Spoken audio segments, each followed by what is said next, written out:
So welcome everyone, welcome ladies, and thank you for signing up. Thank you for connecting again, and thank you for a lot of you reconnecting because it's when I looked at the people that sign up for this series, I was seeing it's almost was like a tapestry of the last, I don't know, 10 years of teaching a little bit all over the world, and then seeing people from different courses, different times of also life anyway. But what we have in common is this quality of being a woman in the world. And I designed this series as, you know, I teach this subject in many different forms and in longer formats, but I thought what could be the five, you know, I'm obsessed with the number five, with the five elements. So I was thinking what could be five key subjects that I wanted to bring into your awareness, into your practice, so that we could discuss them, expose them, and also practice the yoga that allows us to understand and digest these concepts. And so, where do we start? We start with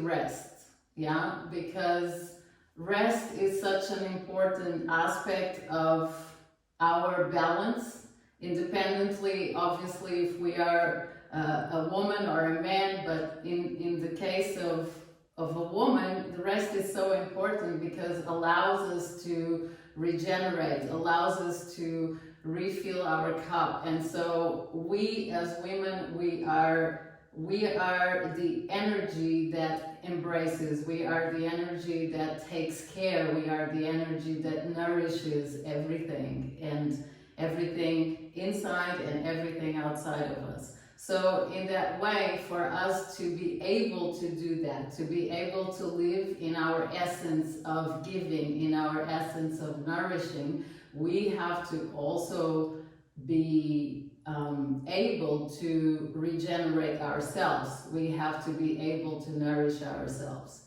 And what I observe in a way is, and through my practice, through also my experience of being a woman, is that women in this society are often tired, are often exhausted, and I you know, there's a lot of literature, you can read about it, or you can just observe and observe, like, why are we tired, and how does that manifest in our lifestyle, in our in the way that we think, the way that we act, the way that we rest, the way that we're active. How does that tiredness manifest?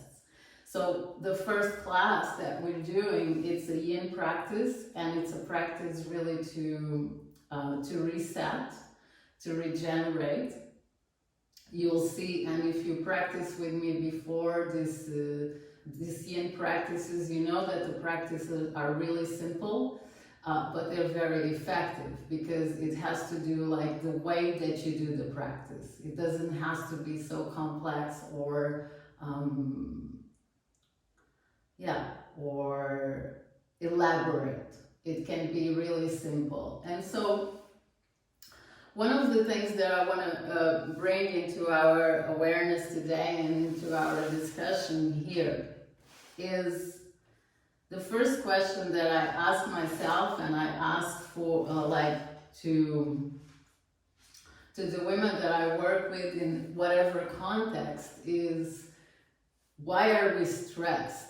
You know, when I do my food coaching, one of the things that I was taught in the system that we work is that you need to, if you're looking at somebody's dietary plan and what they eat on a daily basis, you need to be able to identify the stressors. It's like, what is it? And I'm sure you heard me talk about this before, those of you that know me. It's like, what is it that you eat in that scale of yin to yang? Where in that scale is the food that creates stress in your body? So the first thing you do is identify the stressors in terms of nutrition, and then remove the stresses and focus on the food that actually gives you the nourishment. So I want to use that same metaphor for our life in general as a woman in the world, which is to identify, and if you're taking notes, you can write that already. I have a few things I'm going to send you throughout the week, and that's one of the things that it's in it, but you can write it down, is what can we identify the stressors in our life?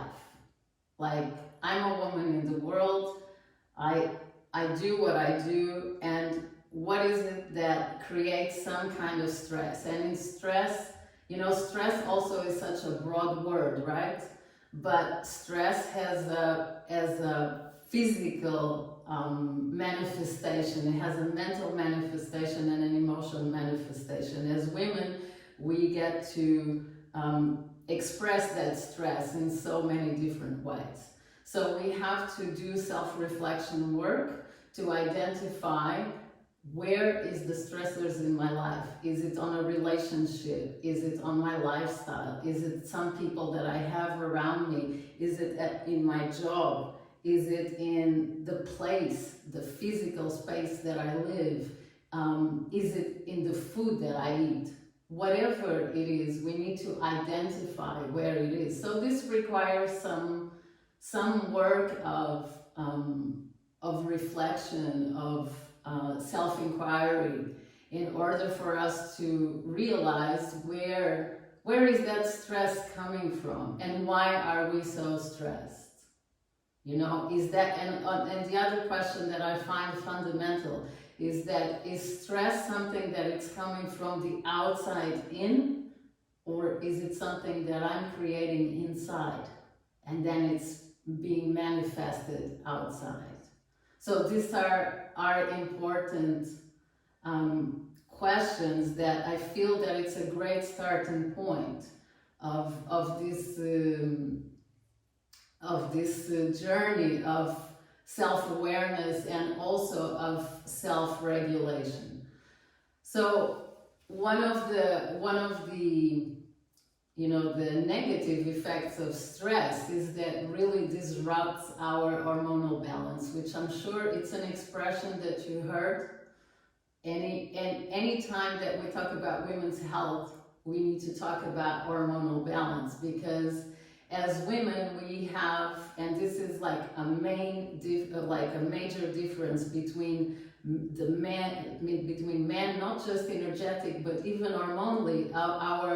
Our hormonal system is quite complex in comparison to a man's hormonal system. So we go through a lot of fluctuations, obviously, because we have a cycle as well. Either we're menstruating or not in different stages of life, we still go through a cyclical energy every month. And that it's also in correlation with the moon. This is something I'll talk in, I think it's the session number 4, we'll talk about the menstrual cycle. But the fact that we go through that cycle, it means that we're always in some kind of hormonal ride and hormonal change. So internally already our system is already going through a lot of changes. And if we're going through a lot of changes on the outside as well, and we don't make that alignment, then we come into hormonal imbalance, which is something that it's, like I said, very commonly talked about when in relation to women's health. And so, in practical terms, how does the hormonal balance manifests? And so there are indicators. For example, the first one is your sleep cycle.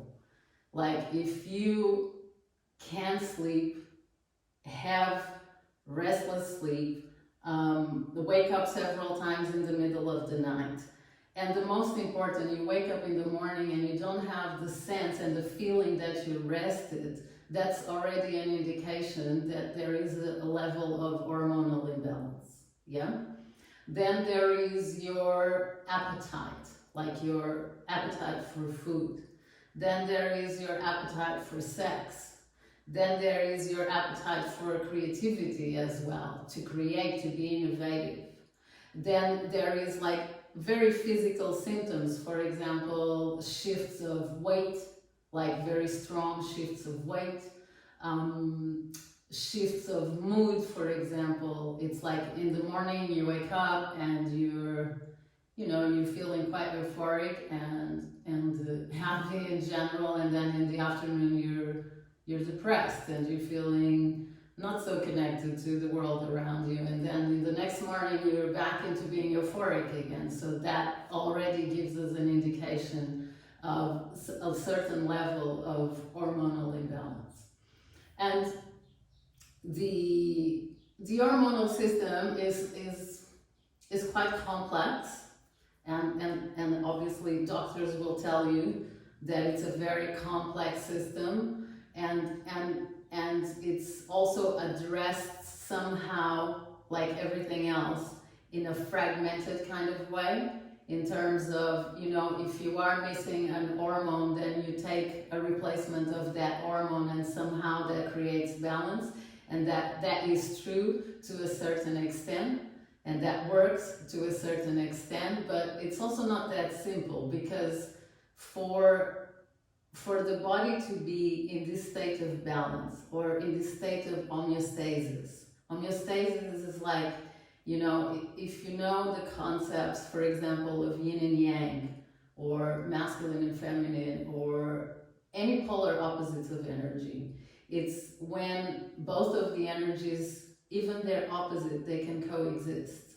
And there's a time for one and there's a time for other. Like, for example, the day, the light is yang, the night is yin. And so there's a natural order on how the body kind of creates this balance between the yin and the yang, between the dark and the light. And so hormones and the hormonal system also thrives on that balance. And so if there's a time of your day that certain hormones are more prominent. For example, like if during the day, like it's normal that you have a little bit more of adrenaline in the body, because you are doing more, you're more in your yang aspect of your day, of your life, of your being. If you are in the night, then you have, for example, other hormones that are more yin. For example, melatonin, which is the hormone that helps you regulate sleep and helps you fall asleep. And so it depends on, they all need to coexist. And if they all coexist, then there is a state of homeostasis and we experience hormonal balance. But if we, for example, if our lives, and especially as women, because women, the essence of women in terms of energetics, it's yin. And so if we are always in a yang kind of mode for everything that we do, it's kind of expected that our hormonal balance starts to be out of balance, because we are just giving preference and sending that information to the body that we are operating only in one way, when we should be operating in both in the yin and the yang. So hormonal balance, to me, is very connected to what do we do in our daily life as well. Like, how do we conduct ourselves from the moment that either we wake up or we go to bed, because the sleep is as important as being awake in terms of this balance, in terms of this homeostasis.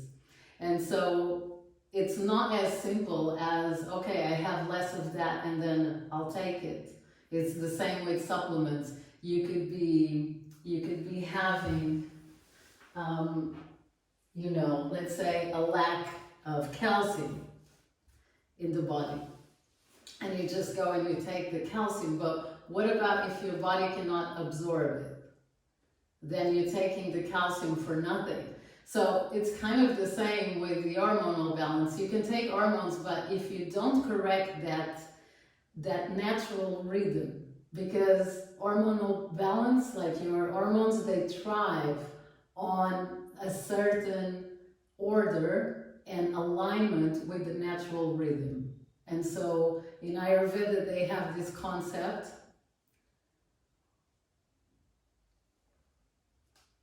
It's called, excuse me, it's called Ritam, R-T-A-M. And the Ritam is like it's the natural rhythm of life. And so the more in alignment you are with that natural rhythm, the healthier you are. And so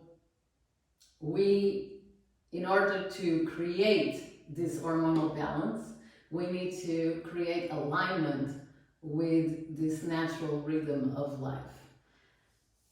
A practical example that I also mentioned before, which is sleep. Women are all the time being bombarded with the idea of, keeping themselves young, healthy. Obviously, I mean, healthy, it's a good thing to focus on, but, it's an industry of billions of dollars, the anti-aging industry. And it's great that a lot of these treatments are being available and all of that. But one thing that it's mind-boggling to me is we can put a lot of effort in that, yeah? And we can spend a lot of money into it. But if we just would have like 8 hours of sleep every night, that gives you so much more regeneration in terms of not just hormones, but all your cells, than any external treatment that you could do. And sleep is free, yeah? There's no money you need to spend on that. You just have to obviously align your lifestyle and in a way that when you go to bed, you're tired and you're going to sleep, and you're going to sleep well. And when you wake up 8 hours later, or even 7 will do. When you wake up those hours later, all your cells have rejuvenated. Your liver has done its job properly of clearing your blood. Your hormones are actually, the ones that have to be active in the night are active, and the ones that have to be resting are resting, and not the other way around. So if you have like a restless sleep, it means also that, many things can be a factor, but in terms of hormones, it might be that maybe you have excess cortisol which is something I want to talk to you about. Is the only specific hormone that I want to talk to you about, because the effects are quite damaging for the body. Basically, if you have excess cortisol is secreted out of your adrenal glands in the kidneys, and basically if you have excess cortisol in the blood, being pumped into your blood, you're always in a state of alert. You're always in a state of stress. So whenever the body is in a state of stress, cortisol is released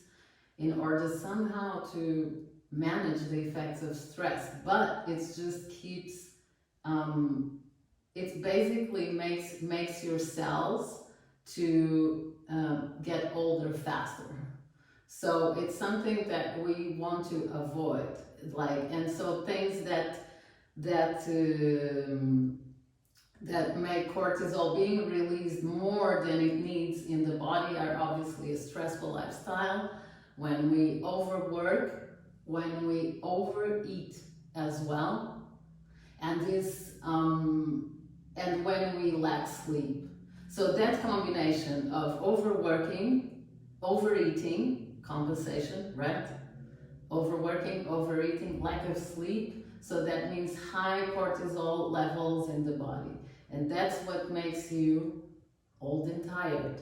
So if we want to, and I think that, when we are in this holistic world of yoga and meditation and looking at our nutrition and all of that, in a way we are trying to take care of ourselves. That's self-care, that's self-nourishment. But can we go a little bit deeper and start to really look at our lifestyle, especially this is just an idea for today, especially this cycle of being asleep and being awake. This is called the circadian rhythm. And this is what science calls it. Ayurveda calls it the ritam, the RTAM. And so just paying attention. Like for example, for this week, I'm going to ask you to do some exercises throughout the week. Just for this week, can we look at how our sleep and awake cycle manifests? Do we have signs in the body that our cortisol levels are high? Can we identify the stressors and somehow address them so we can get back into our natural rhythm? Because the natural rhythm, it's also very individual. Like each one of you has your rhythm. And obviously we all live in different parts of the world as well. But there are principles that are universal wherever you are. So for example, for optimum sleep and rest, you should sleep between 9 and 11 p.m. For those of you that know the 5 element system, that's the time of the fire organ, like pericardium, immunity. So between that time, that's when we should go to sleep. If you sleep between 1 and 3 a.m., which is liver time, and liver is so essential to keep all our body functions regenerated, especially during the night, and if you're awake in that time, then you're missing out that aspect of regeneration. So obviously there's things that you can do. I'll put them in the suggestions, and they're very simple things in order to align your sleep and awake cycle. Because if you align your sleep and awake cycle, you already are going to create a certain level of hormonal balance. And some of the tiredness and the stress that we experience, it can be regulated just by that in itself. Yeah? So, on a more energetic level, and this is where our practice today here, our practice ties in, because we're going to do a practice for the kidney, energy and nervous system.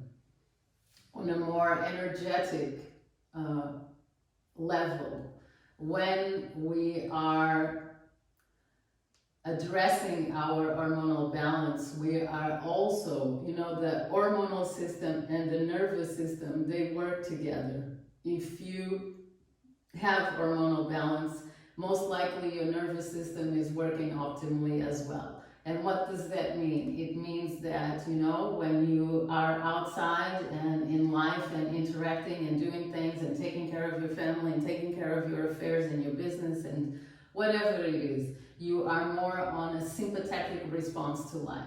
Yeah? Sympathetic response of the nervous system. So active, yang. And then once all that is done, then your nervous system shifts to the parasympathetic.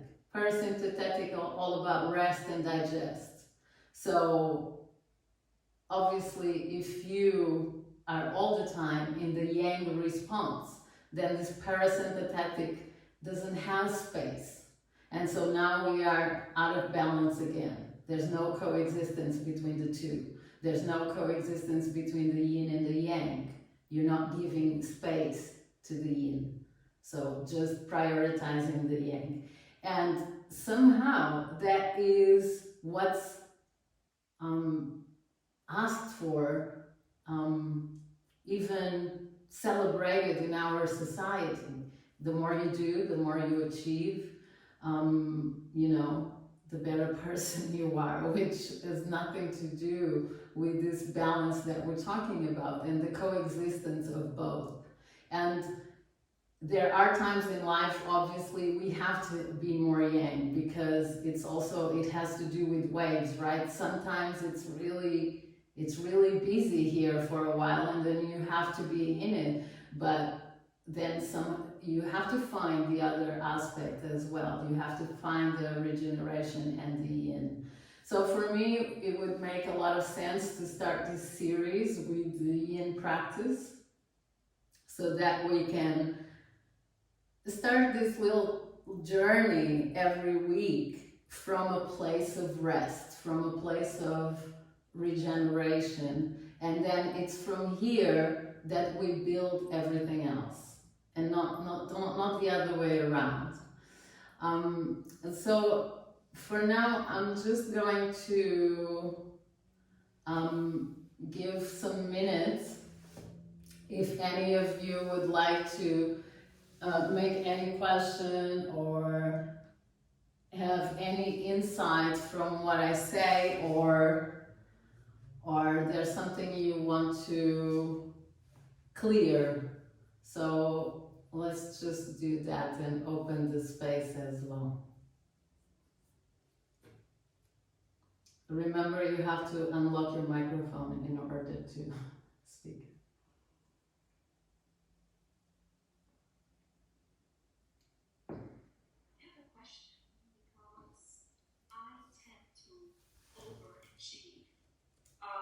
When I do something, I go to my limits.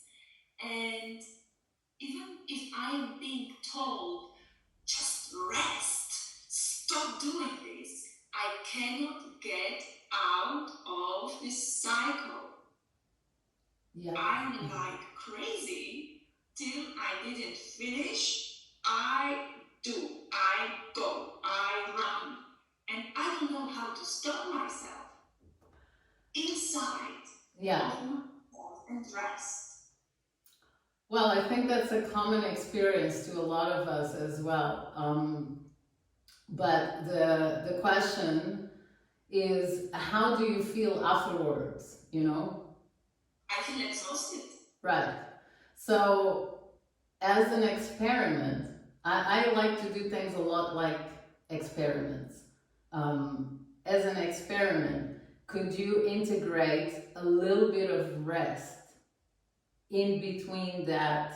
If you know you already have that tendency, and that's the way that you think, and that's the way that you act, as an experience, could you do it in a different way? Could you incorporate a little bit of rest in, you know, in that project that you're doing, for example? Because I mean, my question was also, okay, how do you feel in the end? Meaning that, okay, sure, you feel exhausted, obviously, because you just gave everything, and that's natural. But, you know, how is your sense of achievement? Are you so exhausted that maybe you not even feel that, you know, that joy of achieving something? Because that happens often as well. You know, we put so much energy, it's like, you know, and the lack of sleeping hours and all of that, that by the end when you finish, instead of actually having the energy to enjoy what you created, you have none left.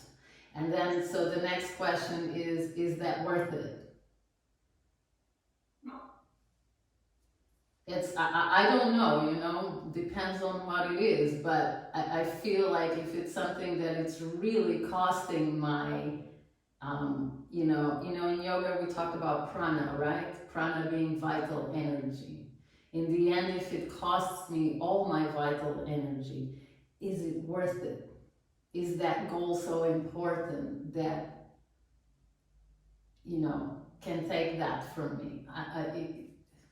That's really just an open question for you to consider. But Magdalene, I think that's something that is common to a lot of women these days, is that we we just take so many roles on, so many, one of the things that I've been really focused on because it was starting to create a level of anxiety in me is,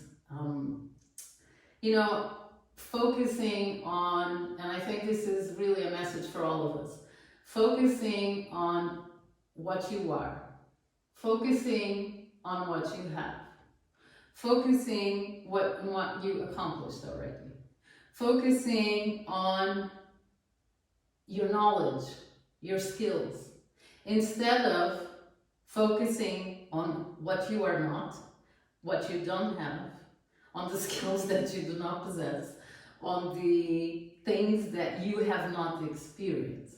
And I think, and especially after this crazy, interesting, scary year that we all just been through, this reflection, it becomes more and more fundamental. Because when I think, doing all this, unfolding ourselves into a million different roles and trying to do it all and trying to be everywhere and trying to be, everything for everybody, it just leads to one place: exhaustion, either physical, mental, or emotional. So and this has been my personal strategy, okay, every time I'm in, I call it the rabbit hole, yeah? The rabbit hole that you start, one, I don't call it even negative thought anymore. It's a thought of lack. Something is lacking. And then you keep going and you keep going and you find a million things that are lacking. And that's a pointless exercise. So I rather just focus, okay, what do I have? What are the things that I have achieved that make me feel good? Because one of the things that happens often is that we go from, it's like we're never satisfied. And we go from one to the other, to the other, to the other. And so where is the satisfaction and the joy? That needs to be the barometer for us to measure what we do in the world. Is it bringing us joy? Is it bringing joy to other people? Are we being of service to ourselves and to others? Like these kind of questions, right now, they become much more important to, the list of things that you can achieve.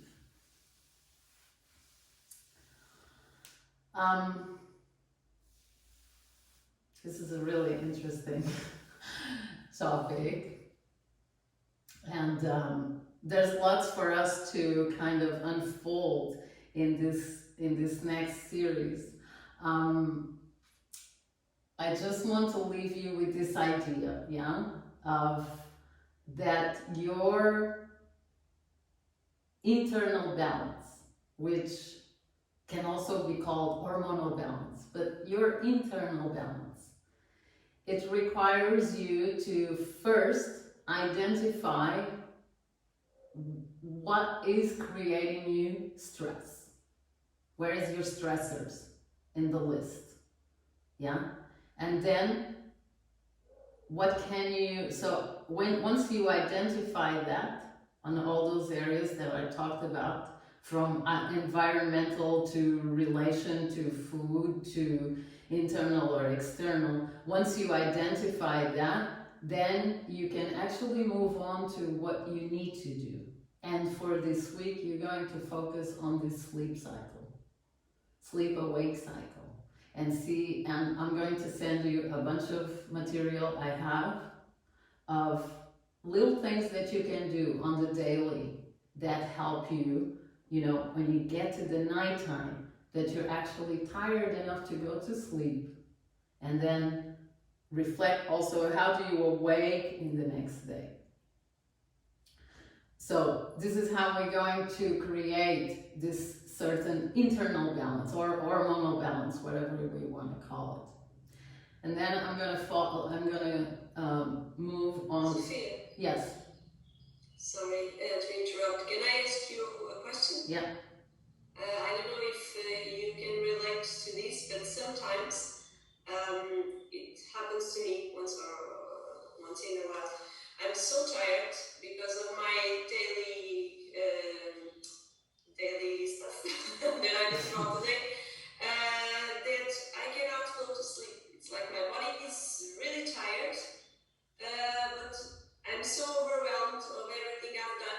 Yeah. It's like I feel in a speed car or something like that I cannot brake, you know. Yeah. That does relate to any of the imbalances you're talking about too. I believe so. Yeah, that's So actually. in your opinion.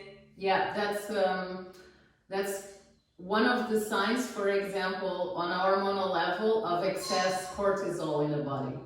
So cortisol is a steroid. You know, like we have several hormones that live in our adrenals. Adrenaline, for example, which has to do with like stress, but that it's stress that it's in your face, like super quick. Something that happens like quick, and you know, the body dumps adrenaline, the glands dump adrenaline into the body so you can basically fight or flight or freeze. That's a third reaction. And then you have cortisol. Cortisol is something that it's kind of released slowly into the body. So it's almost giving you, you know, hormones are like chemical messengers. They're messengers. They're just like carrying information around from, you know, either it's from the brain to the body, from the brain to an organ, from an organ to the bloodstream, whatever it is. They're like just message. And when you have too much cortisol in the body, the message is, I have to be alert. I'm in stress, so I have to be alert all the time. So you can be physically tired, but then, and think about the nature of cortisol. It's a steroid. Steroid is something very yang. So you get to the nighttime and you can't sleep. You're tired, but you can't sleep. This is like in the medical realm, it's called adrenal fatigue. I don't know if you heard that expression before, which means that your adrenals are just doing work, in a way unnecessary work, because they perceive that you are in a situation of stress and danger throughout your whole day, when actually you're not. You're not in a, you know, I go outside, I'm not in danger, but my body, because it's so tired and it's doing too much, perceives that I'm in a stressful situation, and so it keeps dumping cortisol into the bloodstream through the adrenals. So if that is done all the time with the cortisol, then the parasympathetic system, the part of your nervous system, rest and digest, never gets switched on. You're always in the sympathetic response. So I'm just giving you a little bit of a picture, of a physiological picture. So how do we work with this? By adjusting our lifestyle. Where do we start? Well, if you know that you get to the end of the day, you can't sleep, then you have to prepare your sleep throughout the whole day. And that goes with what you eat. You know, if you're doing something and you have to give 110, give 70. Isn't something, this is something that women experience a lot. We think that, oh my God, it only works if we give 110. That's not real. Yeah? If you give 70, it works as well. Which is something difficult to grasp, but it's true.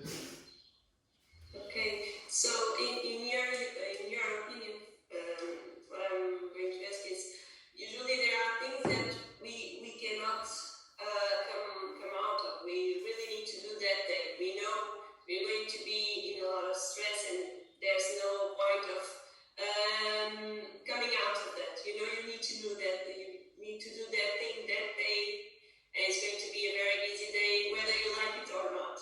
Yeah. It happens. Yeah. So, is there anything throughout the day, for example, that you can do in the middle of all your work that you should, that you think it could be effective to Yeah. get a sleep and coming out of that cortisol state that Well, you need to work yes. to create balance? I mean, Yes, so some of those things I'm going to be writing and sending it to you, like all of you, just because I want to use this time really to be very practical. But obviously one of the things you can do is make small breaks in between all the things that you need to do. Small I call it micro practices, is one of the things that I, and especially when I have a lot on the plate, that's the micro practices, the micro moments, they make all the difference in the rest of the day. And so, and I'll be writing you some and sending you some materials that you can work with that, because the idea is that there's no magic pill and there's no quick fix. And we have to abandon, like if we're looking at life in a holistic way, we have to abandon that concept of, I just need the quick fix. The quick fix doesn't work. The quick fix is what got us into the problem in the first place. So we need the slow and long lasting. That's what is sustainable. And that's what we're trying to cultivate. It's sustainable practices that, create long lasting effects. And so that requires lifestyle adjustment. Yeah? Thank you, Sophia. Welcome. Sophia, can I ask you for just one quick clarification? Yeah. So when you say, you said earlier, for optimum sleep, you should sleep between 9 and 11 p.m. Meaning that you should go to sleep between 9 and 11, or those are the hours that kind of or going to bed by 9 so that you get those 2 really important hours of sleep? No, it's just any time in between those. Okay, yeah, that's what I thought, but I just wanted to. Yeah, any time between that the organs, they have this 2 hour of optimum time, right? Yeah. And so if you go to sleep in that time, you're sleeping in your immunity time frame. And then after 11, you enter gallbladder first time, so 11 to 1, and then you enter liver time, 1 to 3. So then that is the best sleep time. And so if you sleep early, you're sleeping through that time. Even if you wake up super early, let's say 5, 6, 7 is not so early anymore, or it is, but not in comparisons. If you would get up at 5, then you have a really restful sleep. One thing that I notice is that the later I sleep, the more hours I need. The earlier I sleep, the less hours I need, because there's more regeneration happening in those hours. Yeah, totally. Same for me. I mean, if I manage to go at 9, sometimes even at 8:30, it's just, so amazing. Like, I feel like a new person the next day, and I can wake up at 6 and just feeling so good. Yeah. yeah. Thank you. You're welcome. So, Did I ask you a quick question? who's that? Oh, Liz. Yeah. It's actually just based on some of the other questions. So I would say I'm typically like a night owl. Like at night I really come alive. So as much as I can imagine this idea of going to bed between 9 and 11 totally makes sense. And if I ever am able to do that, I feel great the next day. But I actually come alive at night. So typically around 11, I get this second wind, and it's almost like I've just woken up. Yeah. And I can stay up to maybe like 3 in the morning and like be so buzzing and focused, and typically if I have work to do, that's my time for working, because I'm so distracted during the day. Like, my daytime is for doing things and kind of being active, because I can't focus. My mind is just like all over the place. So I've heard different things about, listening to your natural rhythm, that some people, like I could never go to bed at 9 o'clock, like not a chance. And equally, like the thought of getting up at 5 in the morning is awful. For me, that's like in the middle of the night, As much as I would love to be that person, but I just know that that's just not me. And now, saying all this, I know that naturally around about 10 o'clock, I do sort of start to feel a wee bit sleepy. And I think, God, if I try to go to bed now, I probably could sleep.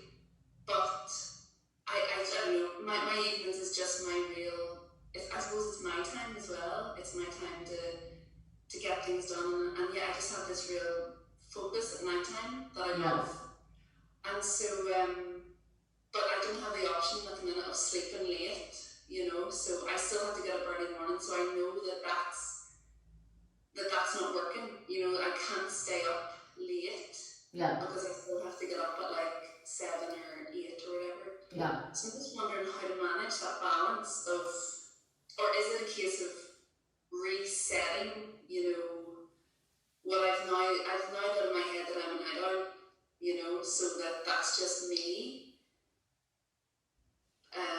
And so I'm not sure whether I should follow that or just make this effort to go to bed before 11 and get this good quality sleep. Yeah, I think you you gave yourself the answer to your question, which is resetting. So one of the things that you say you come alive at 11, it's, you know, most people, if they wait until 11, they will get a second wave of energy because that's the gallbladder time, and the gallbladder is about getting things done. It's about wonderful and visionary ideas and how are you going to do them, and that lasted not like a couple of hours. So what you were experience of coming alive at 11, that's just the gallbladder kicking in and giving you that extra energy. And that's why, you know, the resetting to go to bed earlier between that bracket of, you know, if you can go at 9, go at 10:30. 10:30 is a good time to go to bed. I also cannot go to bed at 9 because then I wake up at 3 and I don't know what to do with myself. So resetting somehow to that time, you know that you'll get a much better sleep. So that idea, I mean, there's a lot of theories around that, and yes, it is true that some people have, they have like different rhythms in terms of the sleep cycle. But if you really want to make the most out of your rest and awake time, then you need to kind of reset your schedule so that you can sleep a little bit early and wake up a little. I mean, you have to wake up early anyway, so. But definitely resetting and knowing that that surge of the energy that you are experiencing, it comes from gallbladder energy. Gallbladder energy is all about getting things done. So then suddenly at 11 p.m. you go, maybe I can go and organize my wardrobe. And then it's like 3 a.m. and you're still there because you're riding that energy, but you know, maybe at 11 you were already tired, but we didn't listen. So I think resetting is definitely you would get more energy for your next day than actually riding that energy to whatever you need to do. And not to say that sometimes that's what you need to do, and some evenings that might be, you know, that's your time. I know some of you also have kids, and then, you know, it's a kind of a little bit of a different cycle also with kids. Also, if you just had kids, for example, you're on a whole different hormonal system, or additional hormonal system. So I think one of the things, you know, that we need to understand as women is that just because you're doing more, it doesn't mean that you're being effective, you know. Maybe try to do less and be more effective with the time you have. You know, I just want to finish this part with this, which is another incredible insight that I had not so long time ago. And this was in the context of speaking in a company about how to manage our time. And one of the things that I came to conclusion is, you know, you don't need to manage your time when you know how to manage your energy. Time and energy are very similar concepts. Because I can have all the time in the world, but if I don't have energy to go through that time, you know, that long time for me to do something is not going to work in any way. So I rather manage my energy so I don't have to manage my time so much. When I don't manage my energy, then time becomes very eminent, and that's when the stress builds up. Because time is a concept that it's always running out. That's part of being alive. You know, we spend 55 minutes here, we have less 55 minutes of our time. So you cannot be chasing time all the time. You know, manage your energy and just let time be. Does this make sense?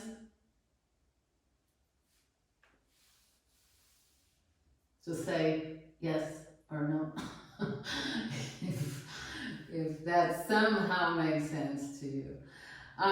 So let's just take maybe 2-3 minutes, and we're gonna do a really cooling, calming, regenerative yin practice.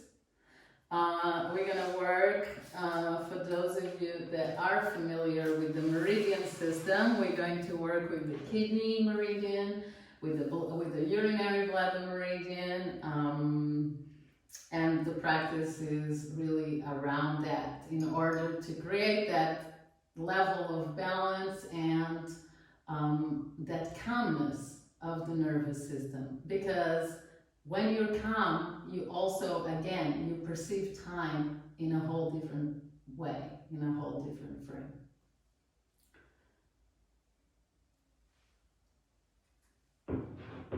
So set up your yoga mat. If you have a little block, that would be nice. If you don't have a block, just put 2 books, like 2 big books together. It's just for us to, at some point, to do that. Sophia, beside the block, is there any other prop needed, like a bolster or a strap, or just a block? No, just the block and maybe a blanket for the end. Okay. I'm probably gonna take extra 10 minutes. So if you need to leave sharp, you can just leave. If not, you can just stay. Just I want to make sure that the practice is complete. And then please turn your mics off. You just give me 2 minutes and we start.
So we are just going to start by coming to a cross-leg position.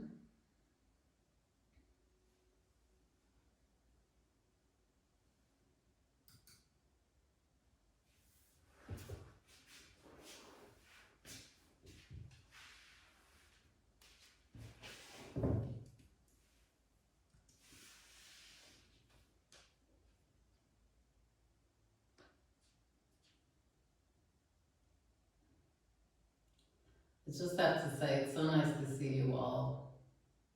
I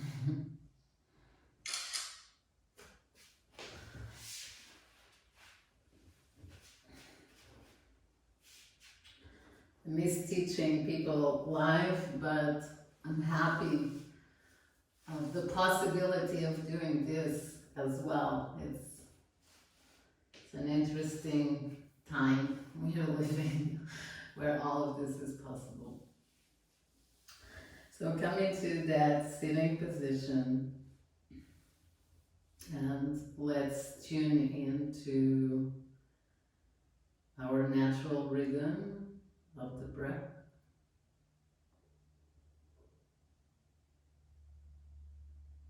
Connecting with our internal rhythm, the alignment with the natural rhythm. So the breath is one of the ways that we can tune into that pulsing energy.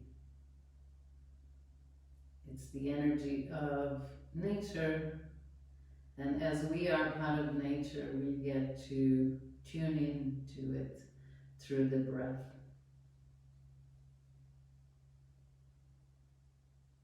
So no technique, no effort, just simply allowing the breath to happen to you instead of you chasing anything.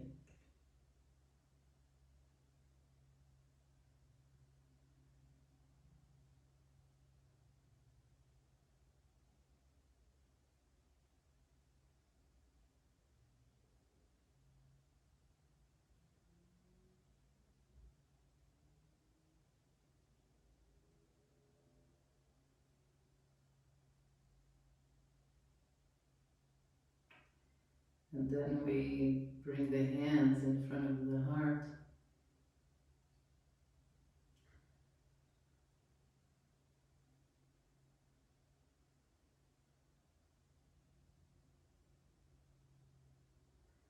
And we start our individual practice, but together, out of a place of contentment with the present moment.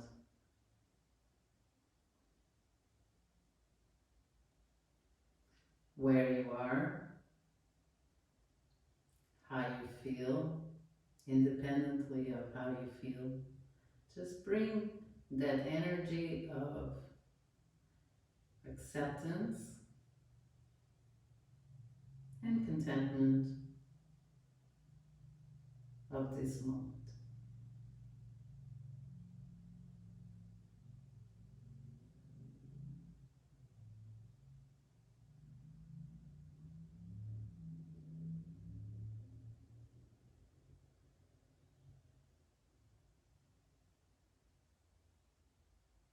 We'll take a deep breath in all together.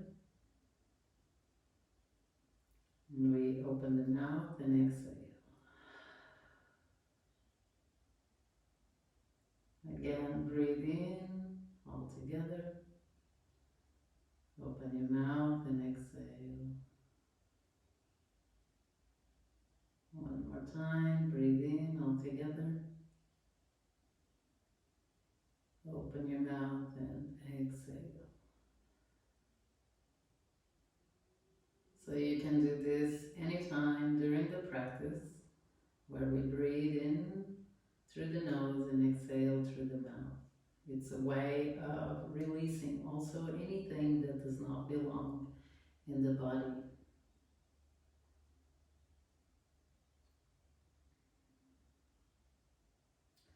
And then we slide the hands together, creating some warmth and some heat.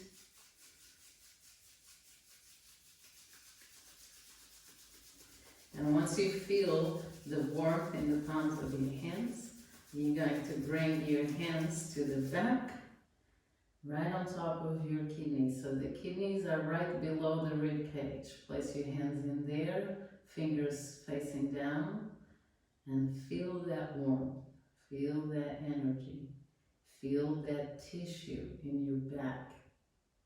Is that tight? Is that soft? Is that warm or cold?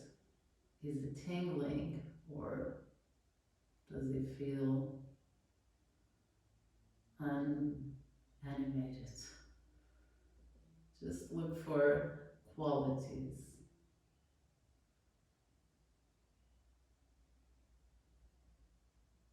So we really want to, with this practice, to open our feeling sense. That's why the practices are simple, so you don't have to think too much what to do. You just have to do them and feel them.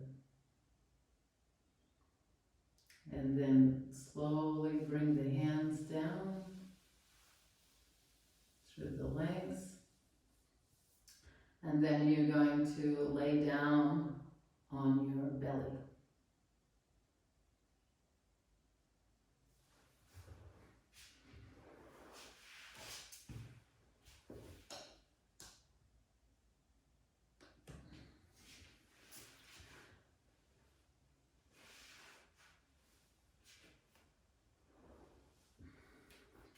So you lay down on your belly, and you're going to make a little pillow with your hands, and then place your forehead on top, and you're going to continue the breathing practice. So slowly breathing in, and then exhaling out, all in a natural way. So you're trying to tune into the rhythm of your own breath, and then be in alignment with it. We're not doing that yogi regulated breath yet. We'll do that more towards the end. For now, you're just going to slowly connect to that natural breath, and then feel your connection with the ground, with the earth, with the foundation. Maybe you can breathe also in alignment with the energy of the earth.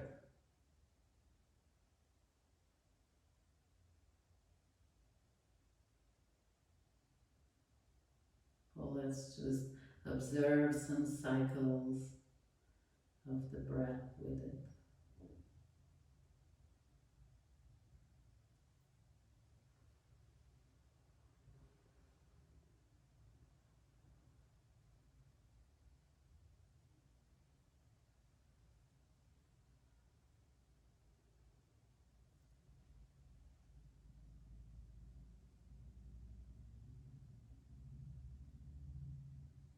And start to observe how immediately that creates a different sense when we are breathing so close to the ground. It's like our belly connected with the belly of the earth.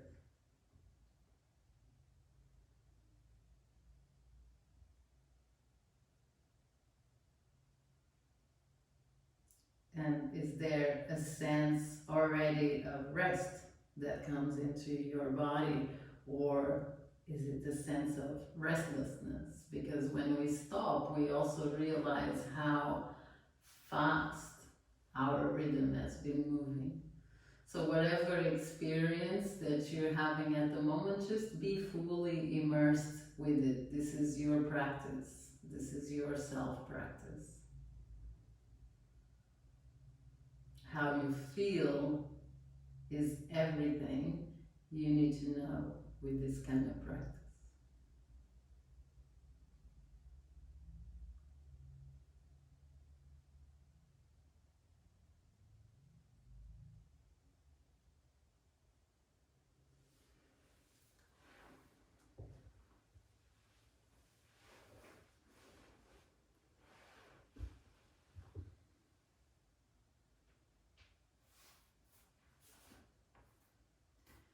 And then slowly you're going to pass your hands to under the shoulders instead of under the forehead. And then inhale. We now start to have a little bit more intention with our breath. So we inhale to come up and we exhale to stretch all the way back to the heels. And so we're going to do this movement just to warm up the spine, where we inhale and we move our pelvis forward. Have this idea that you're now bringing the front of the spine all the way down towards the ground. As you exhale. So then inhale, coming up. When you're halfway, you start to exhale and going all the way back. So we're doing like a 4-part breath. If we would be doing this in a yang way, it would be 1 move inhale, 1 move exhale, but we're doing 4. Inhale, coming halfway, and then exhale, connecting from the pelvis, so the front of the spine, all the way down.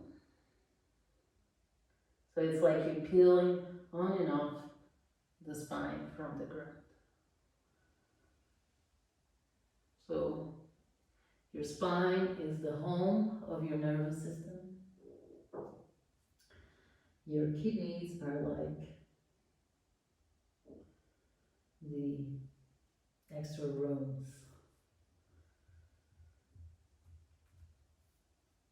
So again, just develop your own rhythm as you do this.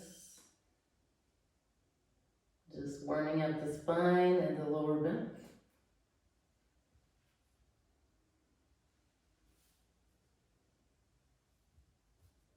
So go at your own rhythm.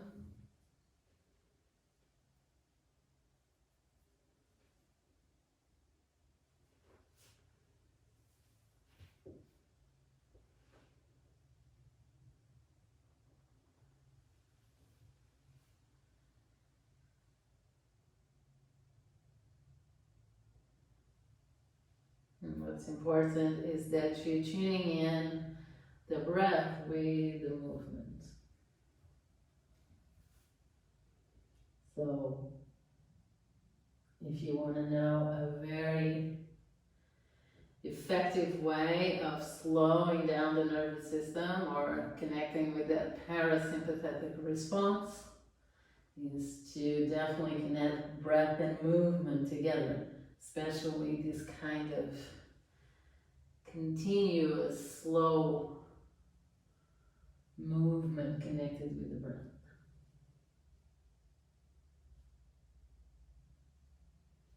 And why do we move slow? We move slow so we can connect into how we feel about what we're doing, as opposed to the yang way of doing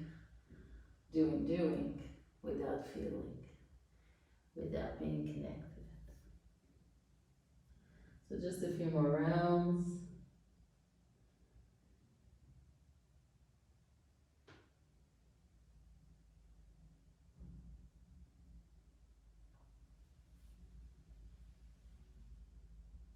You'll probably notice some energy also building up in the arms.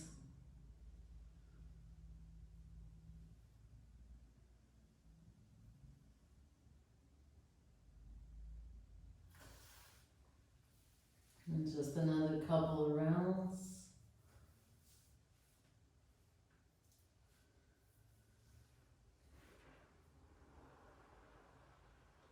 until you can again come and have your belly fully connected with the ground. The hands come back to make a little pillow.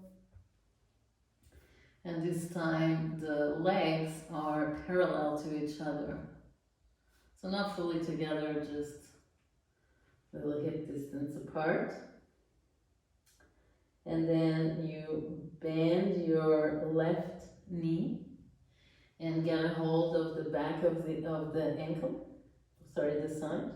So your head is still resting on that right hand. And then you start bringing the heel towards the sitting bone, the left heel to the left sitting bone. And at the same time, you tuck in your tailbone and you press very gently the pubic bone into the ground.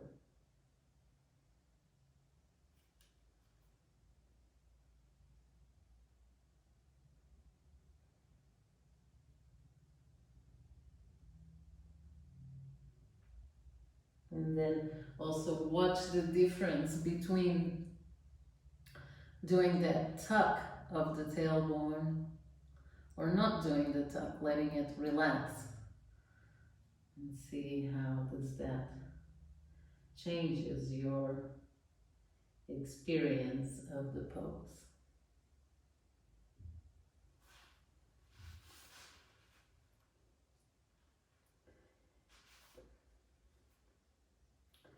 And then keep the heel as close as possible to the sitting bone, and then press that right hand and that right forearm and just look forward. Lift your chest, shoulders down, look forward. So a little kidney activation here. Deep breaths into the back. This is the time that if you need to exhale through the mouth, you can, as a way of anytime you feel like you're making effort in this practice, you can breathe out through the mouth. And then very slowly release your head down. Release the ankle. And then change the position of your hands. So this time the left hand serves as a pillow, and then you bend the right knee. So first bring the heel into the sitting bone, and then you can tuck your tailbone. Press gently the pubic bone down, and you'll see that your lower back here stays a little bit more flat.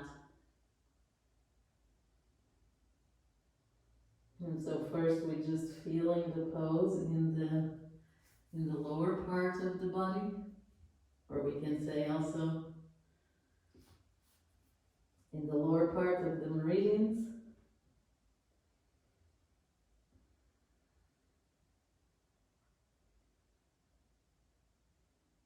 And then slowly you can press that left hand, left forearm, and just look forward, keeping the action on your pelvis and tailbone happening. Shoulders down, space between the ears and the shoulders.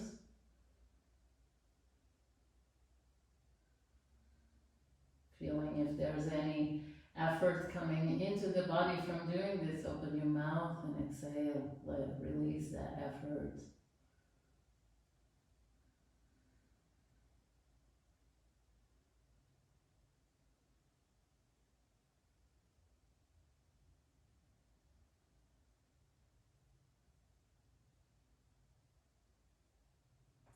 And then slowly release the head. Let go of the ankle, And then you can just relax here one more time. So, making a little pillow, you can now have even your neck turning into one side. And then we close our eyes and we tune in, how does that feel? The back, that place where I had my hands just before. How does it feel? Is there a little bit of more warmth in there, some more movement?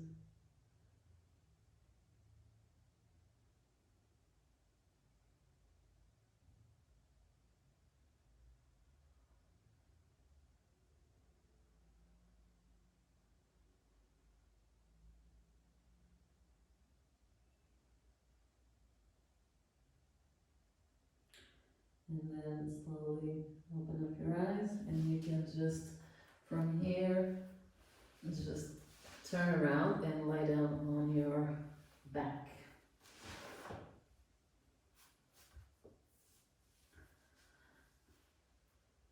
So we lay down on the back so we can do a little bit of a joint warm up as well. So we bend the knees. So in here you can either bring the arms by the side of the body, or if you're more comfortable, you can also interlock the fingers behind the hips. Whatever feels more comfortable to you. If the arms are here, more stability for the lower back. Less core work. If they're here, more core work. Less stability on the back. If your back is strong, you should be fine doing this variation. And then you just bring the legs up, and you're going to circle your ankles. One direction.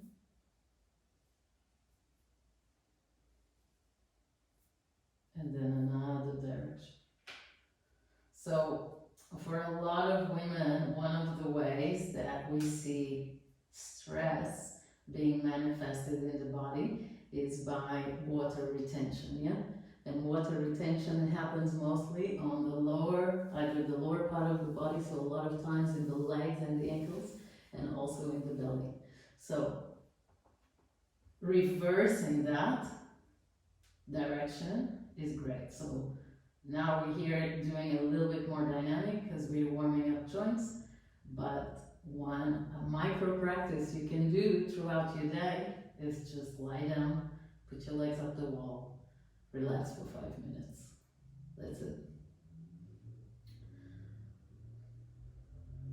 So that helps us to not just slow down, but also minimize that water retention in the lower body. Good, so then bend your knees, and you're going to do this movement. It's like you're pushing something away with your ankles, but with your heels. Your ankles continue to move one direction and other direction. So this is also helping to warm up the kidney, the core.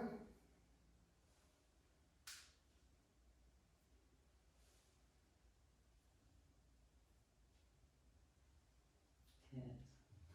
And then from there you take the hands out of the back of the head. If they're there, bring the knees into the chest, and then keep the feet together, but now open the knees out. Elbows on the ground at the top of the thighs, and then you're making this movement. So opening and closing, bringing towards the chest and away. So it's like a diamond shape, a dynamic diamond shape. The feet are together the whole time. And so this helps us to warm up here the joints of the hip joint. And then reverse the movement in whatever direction opposed to how you started.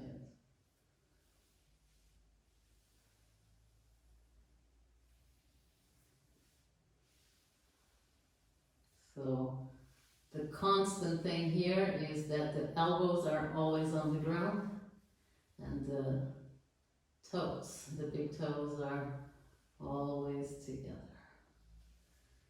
Good. And then hold the tops of the knees with your hands and then switching from side to side, each knee towards the armpit. Left knee towards the left armpit while the right knee is away, and then reverse. So just bringing some energy here to the lower part of the body.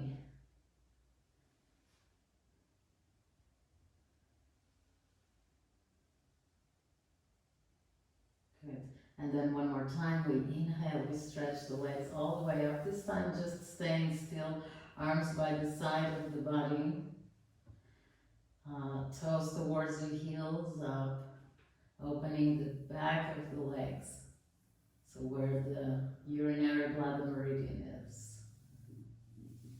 So see how does that feel, especially here, the back of the thighs.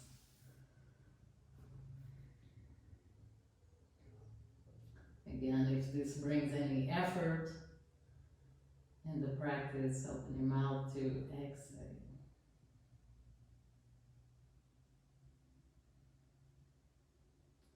And then slowly bend the knees. Bring the feet onto the ground.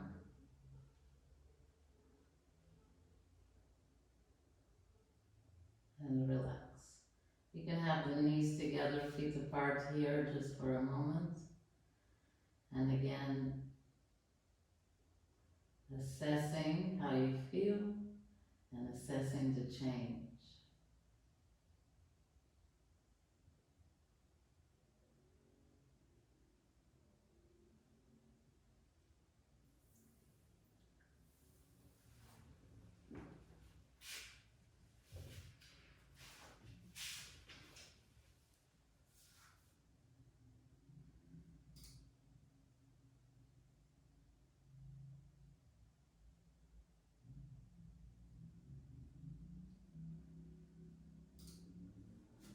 And then from there we're going to now move on to warming up also the vertebrae of the spine as we did before, just in another shape, in this different shape now, where the arms are by the side of the body. You separate the knees now, so hip distance apart. The big toes are well connected to the ground, and so it is this whole inner leg, all the way from the big toes to the groin. You want all of that active. And then before, when we were doing cobra into child's pose, was the front of the spine that we were peeling off the ground. This time we connect with the back of the spine. So even in the nervous system, the front of the spine, the more sympathetic, the back of the spine, more parasympathetic. And so we inhale, we tuck in the pelvis, lifting first the sacrum, the tailbone, the sacrum, the lower back, the mid back, and we come to balance on the shoulders. And then as you exhale, then from the top of the spine, all the way down. Taking your time. I guess this is one of the great advantages of doing practices online, is that you really have the time to focus on your self-practice without the distractions of sometimes a group class.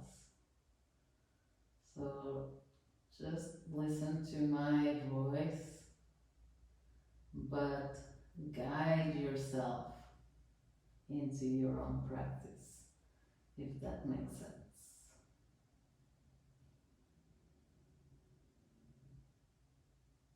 So just simple dynamic bridge, up and down, feeling the back of the spine off the floor.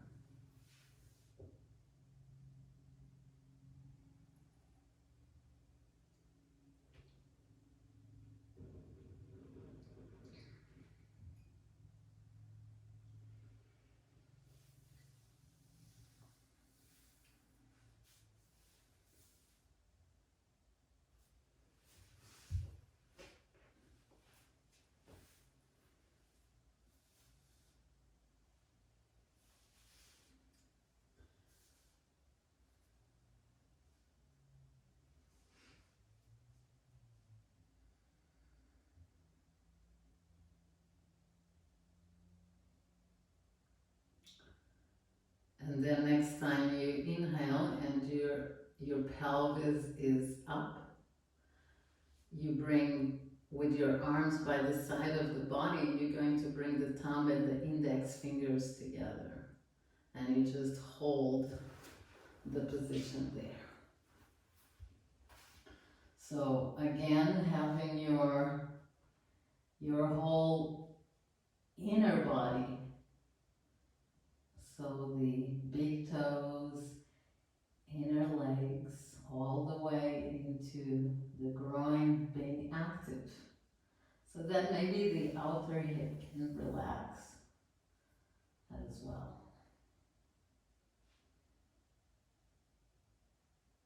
So in yoga asana, it's interesting to explore how to do these poses, but using less effort. And then slowly release the mudra, and vertebra by vertebra, you come all the way down towards the ground. And relax. And while you relax, you're going to bring your left hand on the lower belly, so below the navel. And then your right hand is going to come here where the throat is. So you're going to use the space between the thumb and the index just to gently rest the palm of your hand on your neck.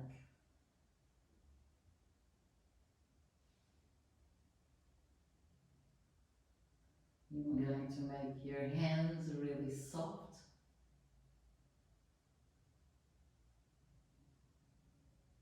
Sensitive. So you can feel the energy in these two centers, which are so connected.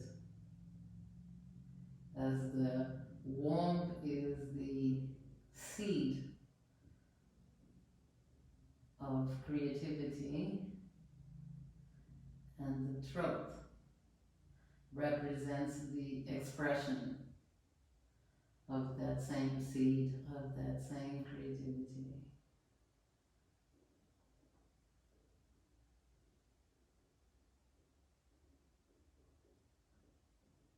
And so one of the questions that comes up is, are these two centers connected? Are we creating life in whatever form? And are we expressing that?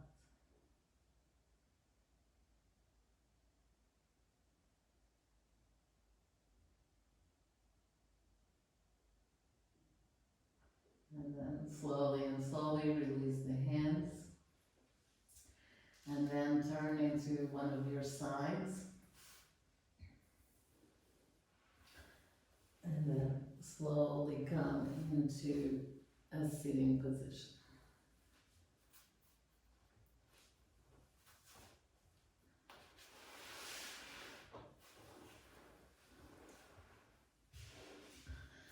And so in our sitting position, we're going to just do Janu Shirshasana.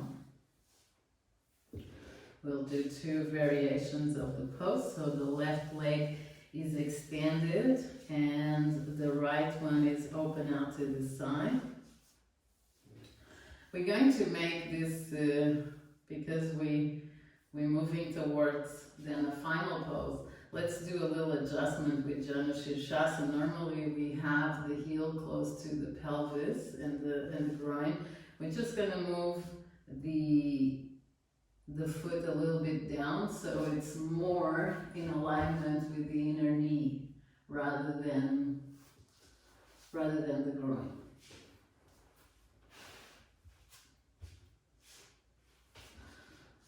So, and then we bring the arms out to the side, we take a deep breath in, lifting our arms but also our whole upper body up, And then exhale and moving forward. And moving forward from the pelvis, keeping the chest open, palms facing up, and just relaxing here for a moment. If you have a block, then you can use your block in order to rest your forehead if you're close to it. Otherwise, just maintain this openness on your chest. And so the neck then will follow that same alignment. And we feel, where is this pose? Where can we feel the pose more obviously? Where is it more noticeable first?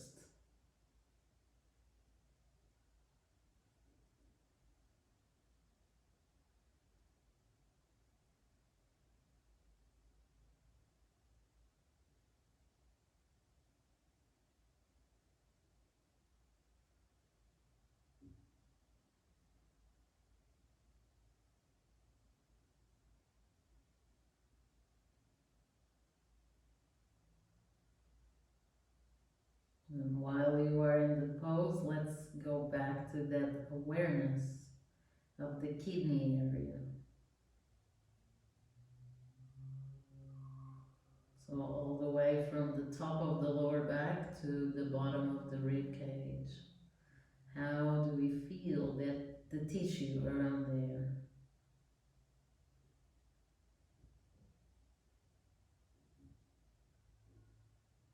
We're going to be here just a little bit longer. If you start feeling some kind of discomfort around the back of that left knee, I advise you to put something under. It could be a blanket or even a sock or anything, just to keep it more padded.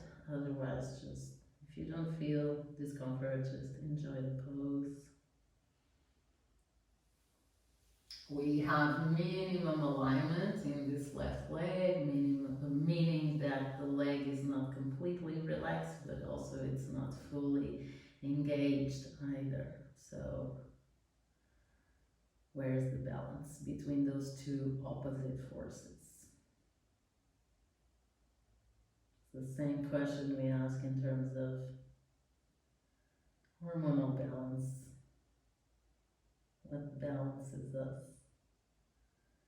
If we somehow are out of balance, what is it that you know that works for you to bring you back into balance? Could be sleep, could be food, could be being with that person that creates that, could be a walk in nature, it could be anything. And it's very individual too. That's why we need that reflection time.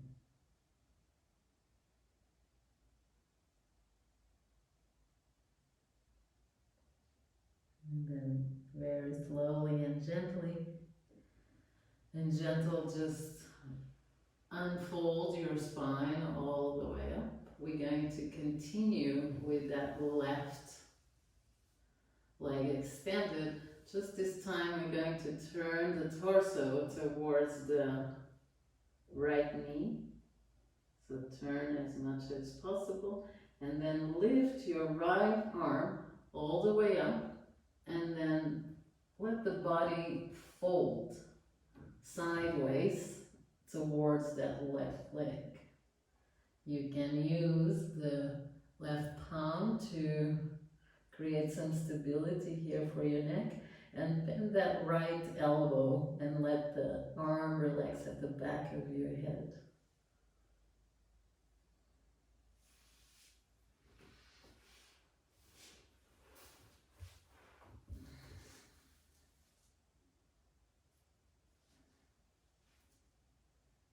So really simple stretch here for the side body too. And for the right side of the kidney. right kidney more yang, left kidney more yin. That's also a distinction that it's done in Chinese medicine, Oriental medicine.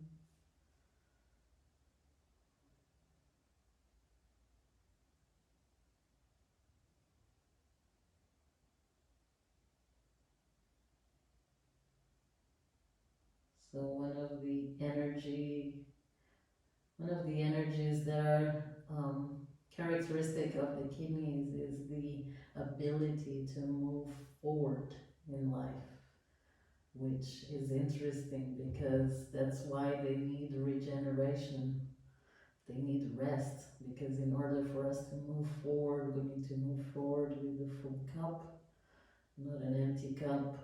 And this is why we're doing this.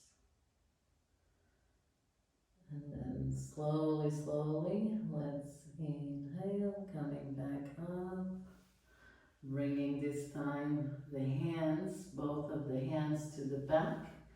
And then stretching that right leg forward and just relaxing here. So use the hands and the arms as like the back of the chair. And just relax and feel the movement, the internal movement while you're sitting still. Keeping in mind and in body that that movement is very unique to you.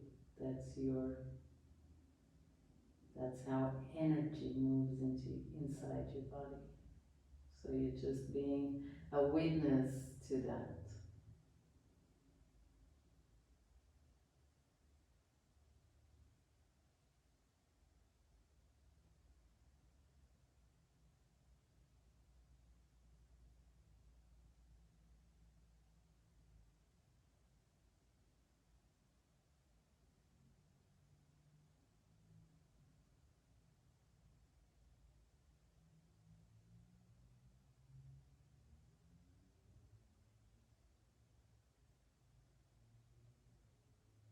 And then slowly come back.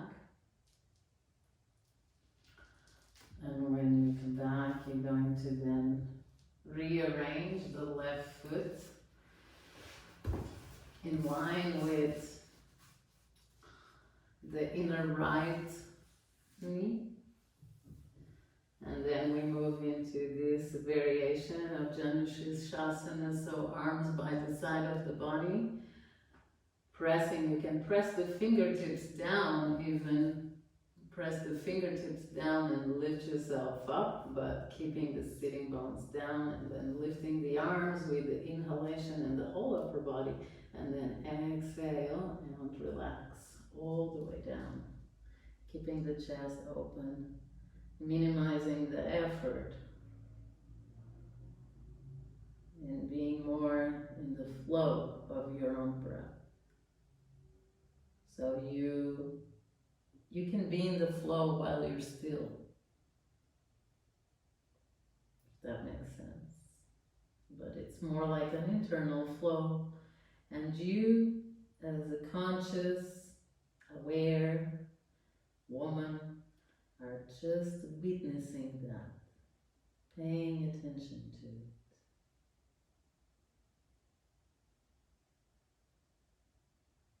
How does the water, the juice, moves inside of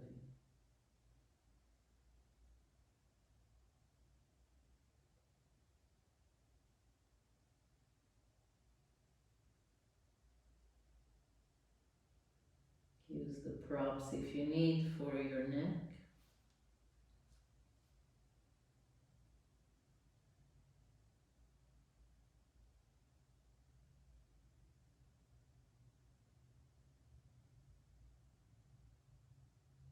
Let yourself rest in the pose.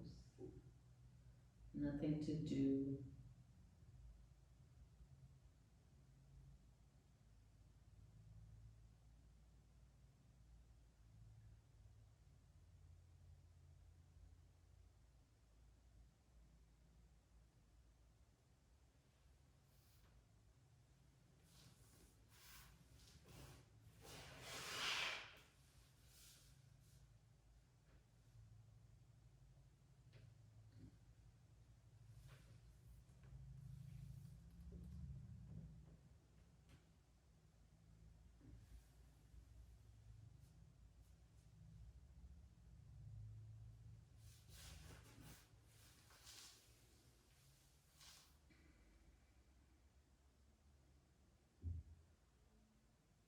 Again, as we move from left to right, see where do you feel more the pose? Where is the strongest sensation in this pose? Is it on the hip? Is it in the back of the leg? Is it on the lower back and the kidneys themselves? What's the obvious sensation?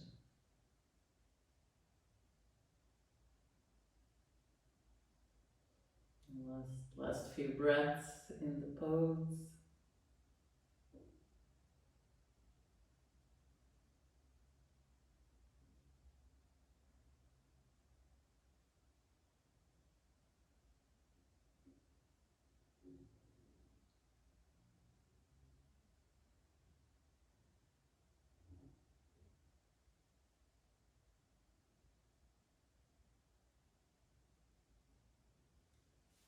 And then slowly, slowly unrolling your spine all the way up. And then you go directly into turning your torso towards the left knee. Keeping that right leg extended, we inhale to lift the left arm all the way up, and then turning towards that, folding the body towards that right leg. Bend the elbow, let it be at the back of your head, and then you can bend the right elbow. Use the hand as a support for your head and neck. If that's not quite enough, you can always put a block so you have a bit more height. What's important here in this posture is that you're breathing deeply into this left side of the body, that somehow this left side wraps around the left kidney. So left kidney more yin, parasympathetic nervous system. And take a deep breath, keeping also some openness in the chest too, as we do the posture.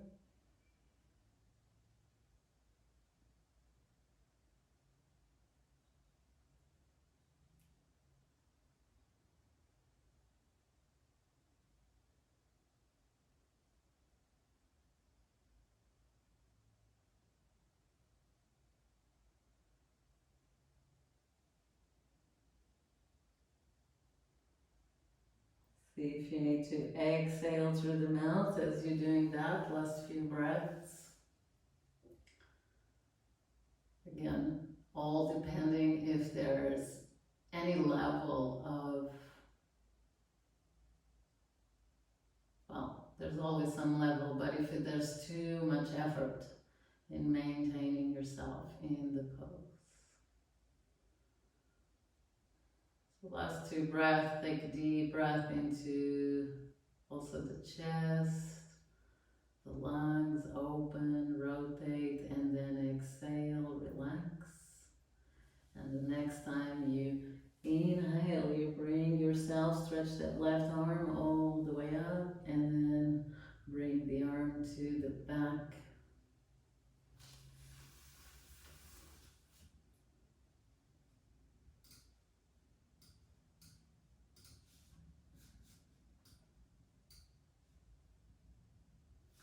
And in there, you're going to bring both of the hands to the back.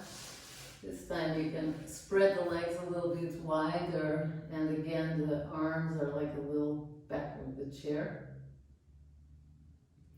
And you just relax. Feel the effects of the practice so far in your body.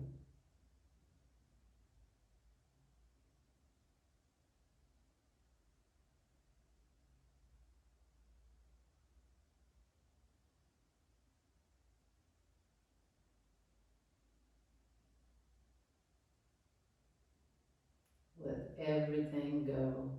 Again, let the earth receive the weight of your body. Receive what you're releasing, and trusting her ability to recycle and regenerate your energy so that tiredness and effort can be converted into energy and vitality.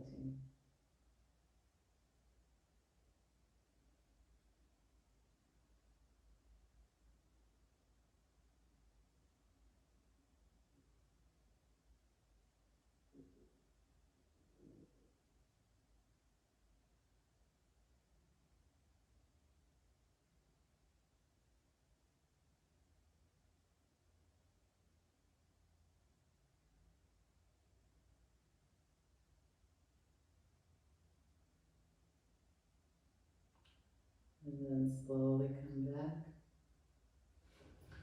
Bring the legs together. And we are going to return one more time into lying down on the belly just for our next posture, which is a pose that it's going to require some effort. So then again, we can use the exhalation through the mouth as something to regulate effort actually in the body. So you're going to do a similar, so first you bend your knees, you bring your feet together.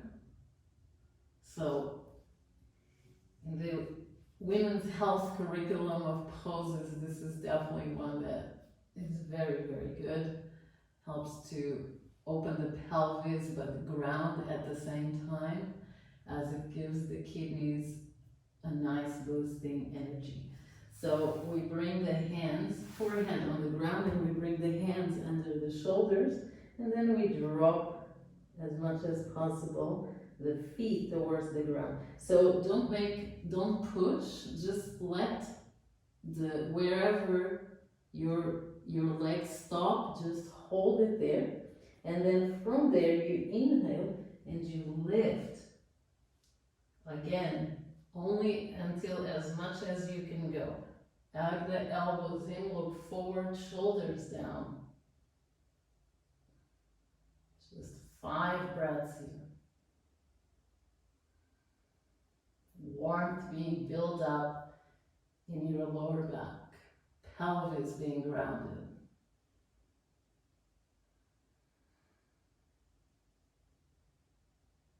If there's too much effort, open your mouth and exhale.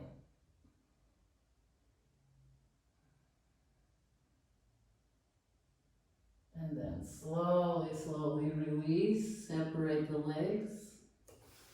Make a little pillow with your hands and just rest. If you remember where you put your head the last time we did this, just turn your head to the opposite side.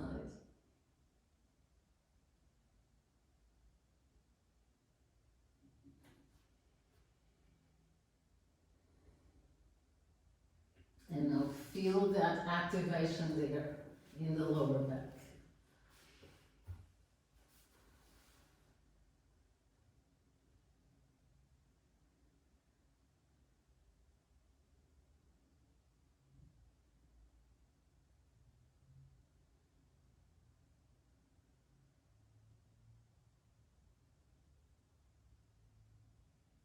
Coming back to that sense of tuning into the internal rhythm. How's my natural breath? Is my body breathing a little bit more open, a little bit more freely?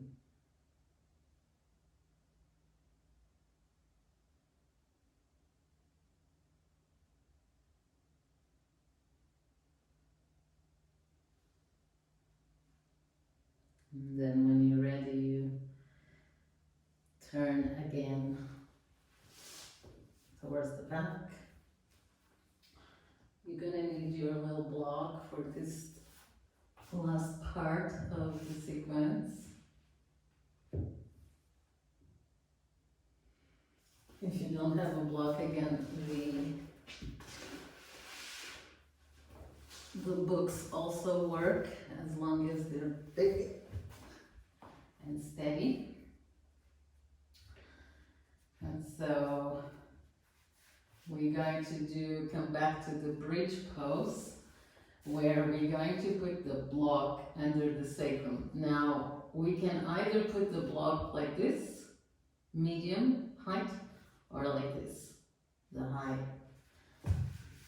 And so, whatever feels good for you, let's go with that. Trusting that you're the best person that knows what's good for you. Another quality that we as women have to work with is this: we need to acknowledge what we know already, like I was saying in the beginning, and trust. Trust is a big issue for the feminine at the moment. Trust that we know what's best for us, at least. So trust what we know. The lower back is all about trust.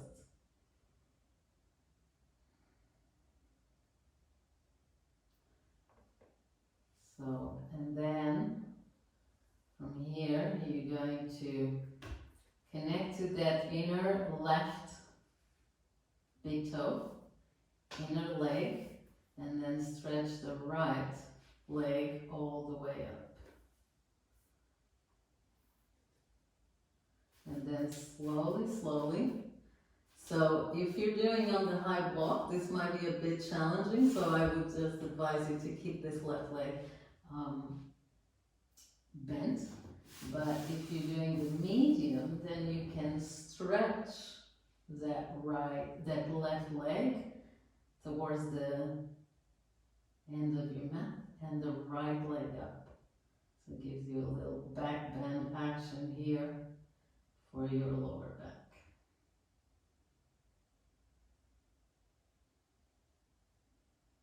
Deep breaths into the belly and chest, and long exhalation. So start, as we're coming towards the end of the practice, introducing the regulation of pranayama into the practice. So deep inhalations, slow exhalations. Exhalations, if possible, longer than the inhalation. Okay, then let's start bending the left knee back, right leg goes down. Inhale, press the right big toe down, inner right leg working, and then left leg comes up. The sacrum is resting on the block. And then slowly walk that right foot and that right leg, and maintaining that integrity of the inner leg. And coming to gentle back bend now on this other side.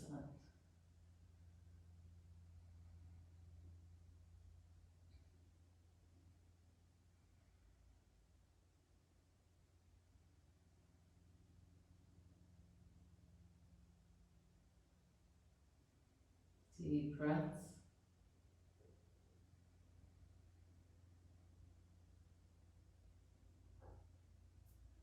And then slowly again bending that right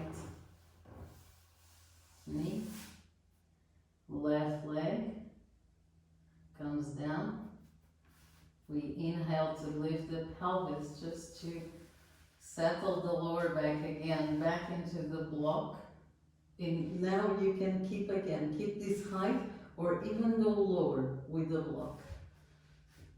And then big toes together, knees apart. So reclined butterfly with a gentle back bend. And in here, left hand on the womb, right hand now comes to the center of the chest.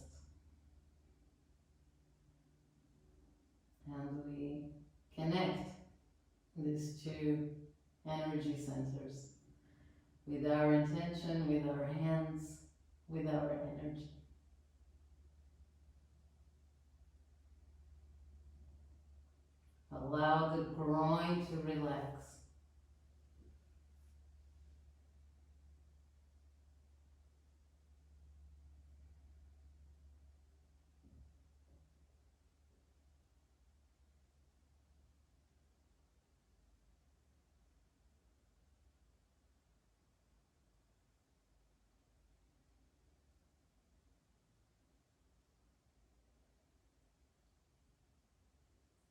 And then release the hands to the side of the body. Bring the legs, the knees together. If you're not in the lowest version of the block, put it now there. Knees towards the chest. And then just stretch the legs up. You can even use your hands here to hold the back of the legs. Or just rest the arms by the side of the body.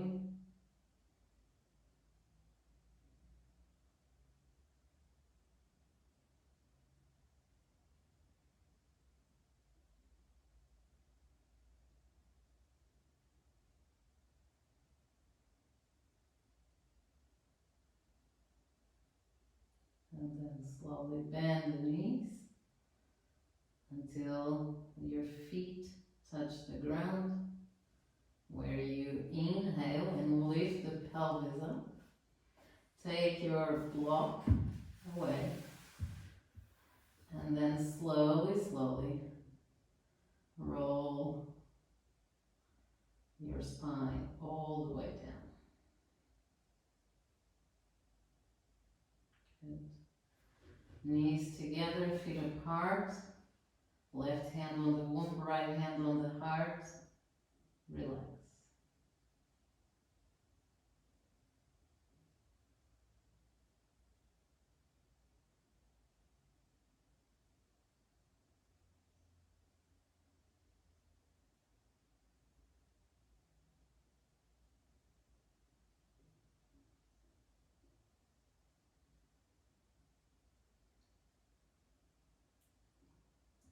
And so this relaxation, it's not a relaxation where you wander off, you actually stay within your body. You observe the inner movements. And perhaps the inner stillness as well, as they coexist together.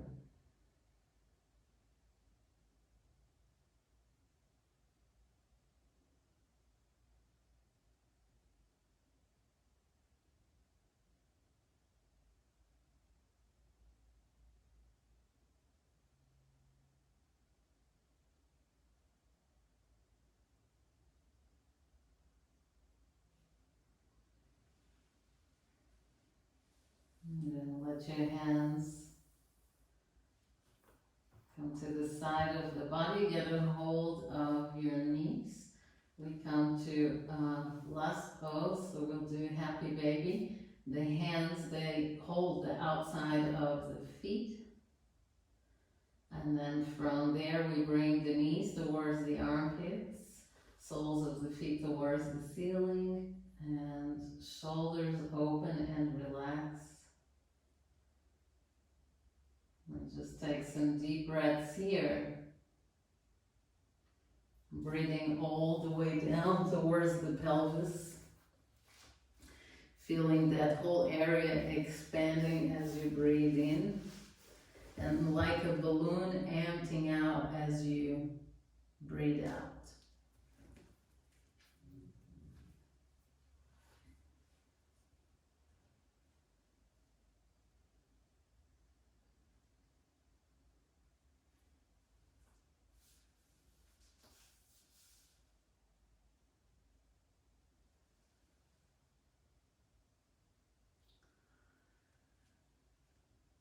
Last couple of breaths.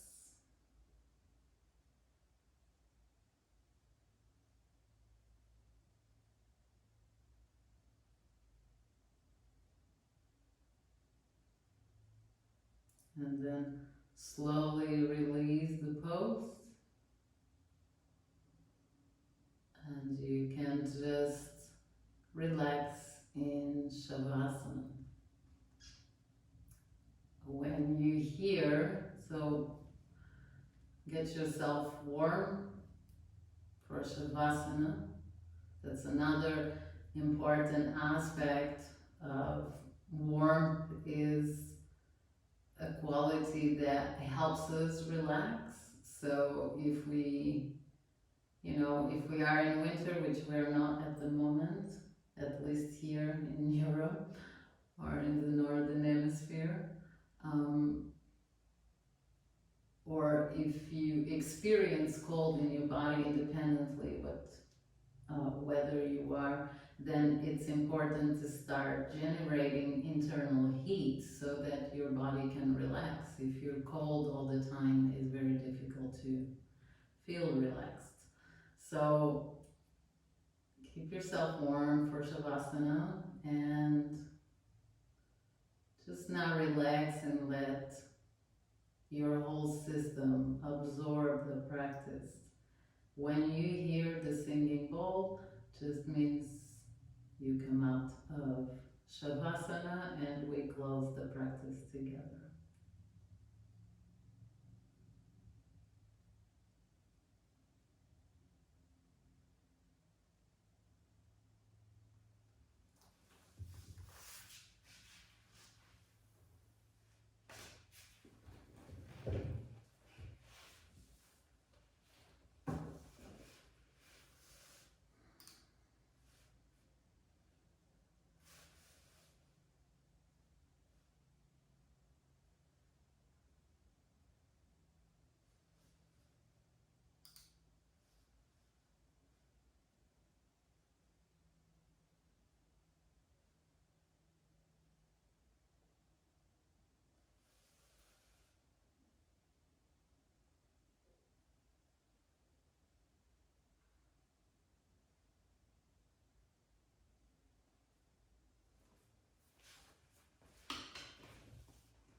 start slowly waking up the body, bringing again some gentle movement, circular movement to the joints.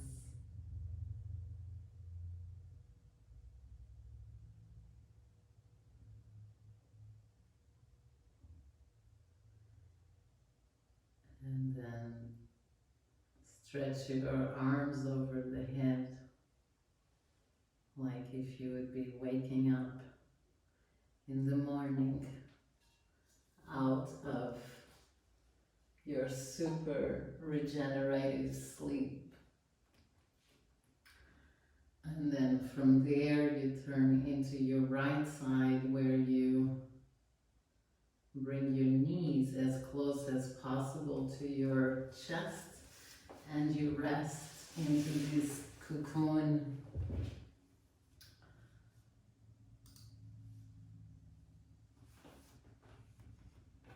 So all of you that are up already, go down. Rest on your cocoon. Too fast. We're not there yet, sorry. We're a little bit late, but this is more important. So knees close to the chest, and you, even with your blanket, you can cover yourself completely if you want, and imagine you are in this cocoon, and this is a cocoon of your own energy. And you're gonna use this time just to be familiar with what is your own energy. Energy is such a scary word for most people, but it just means your internal rhythm. It's like your own music. So how does that your inner music sounds? And you just take a moment observing that and being in it. Nothing to do, just to be in it. It's your cocoon, which is a place where you can access any time of your day. It's where you shield from whatever external pressures, roles, jobs, responsibilities you have to do. This is your space and your time.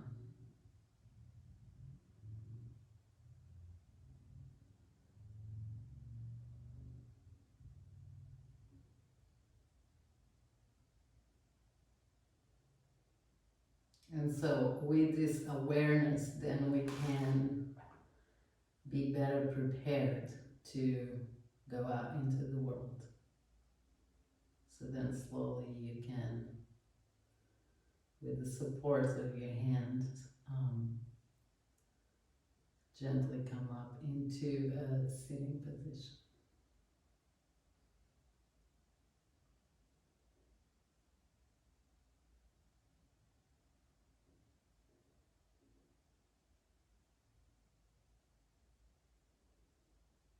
And come back to the same place that you started, which is sitting cross-legged.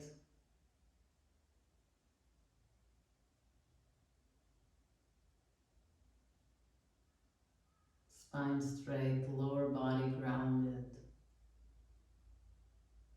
The expression is gentle, no effort. We can be upright and straight, just through our internal alignment. And so just take a moment here to acknowledge how the body feels now. How's your mind?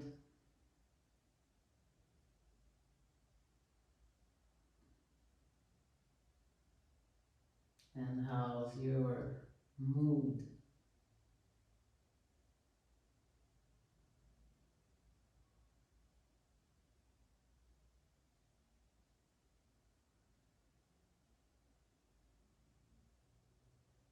And then we bring the hands together in front of the heart. We take a deep breath in, all together. Open your mouth, exhale. Inhale again, all together. Open the mouth, exhale. And next time we let the sound Om come out on the exhalation. So we inhale all together.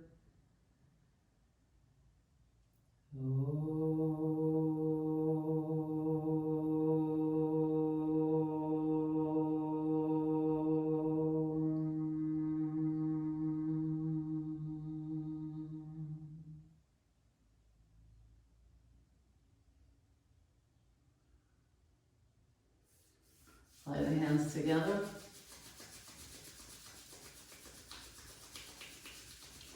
Let the warmth and the energy come to the palms of the hands. Left hand on the womb, right hand on the heart. Very instantaneously we can connect these two with our intention and with our will, which is the essence of the kidneys, is willpower.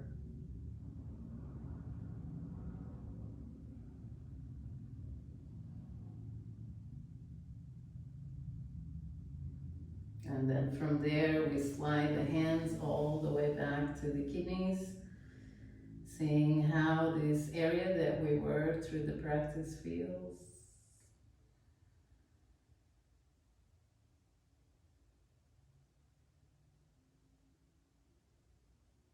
And then slowly release the hands all the way down through the legs, coming out through the knees. And we concluded our practice. Thank you so much for your attention and for your presence. I'll be sending you things throughout the week. And if you have any questions, you can write me on the email and I'll get back to you. Also, like personal things. If there's any part of what we discussed today that you would like more clarity, just write that. And yeah, I'll see you next Sunday. Thank you so much for coming. I'm really, really grateful for you showing up.